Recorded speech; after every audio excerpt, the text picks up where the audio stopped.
கந்தசஷ்டியினுடைய 6வது நாள் ஒரு நாள் விரதம் எவ்வாறு கடைபிடிக்கணும்?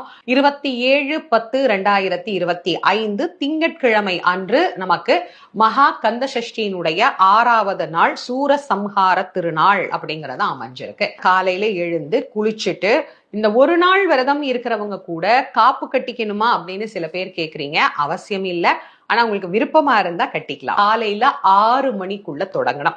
இந்த ஒரு நாள் மௌன விரதம் இருக்கிறவங்களுக்கும் இது பொருந்தும். அன்னைக்கு காலையில நீங்க எப்ப எந்திரிச்சு குளிக்கிறீங்களோ அப்ப எந்திரிச்சதுல இருந்தே அந்த மௌன விரதம் ஆரம்பிச்சிடும். குளிச்சுட்டு இப்ப நம்ம பூஜையை ஆரம்பிச்சிடலாம். நம்ம கலசமோ படமோ முருகனுக்கு என்ன வச்சிருக்கிறோமோ விசேஷமா நம்ம அழகா அலங்காரம் பண்ணிட்டு வில்வம் கிடைச்சதுன்னா இன்னைக்கு முருகனுக்கு அர்ச்சனை செய்யறது ரொம்ப ரொம்ப விசேஷமானது. நெய்வேத்தியமாக காலையில பாலும் பழமும் வச்சுக்கோங்க, தேனும் தினைமாவும் வச்சுக்கிட்டா கூட போதும். மாலை திருச்செந்தூரினுடைய சூரசம்ஹார கணக்குப்படி 4:30க்கு மேலதான் சூரசம்ஹாரம் ஆரம்பிக்கும். உங்க ஊர்ல நடக்கக்கூடிய சூரசம்ஹாரம் 8 மணிக்கு மேலதான் ஆகும், 9 மணிக்கு மேலதான் ஆகும்னா அந்த நேரத்துக்கு பிறகு இதெல்லாம் செய்யுங்க. சூரசம்ஹாரத்தை முழுக்க பாருங்க. சூரன் தலை விழுந்த உடனேயே கண்டிப்பாக அனைவரும் குளிக்கணும், தலைக்கு குளிக்கணும்.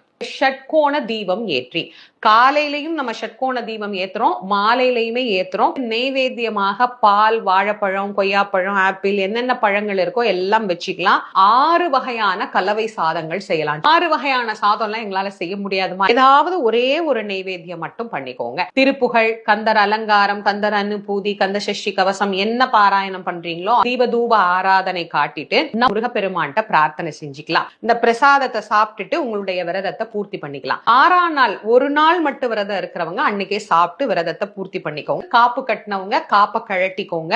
நீங்க காலையில ஆரம்பிச்ச விரதத்தை மாலையில பூர்த்தி பண்ணிருங்க.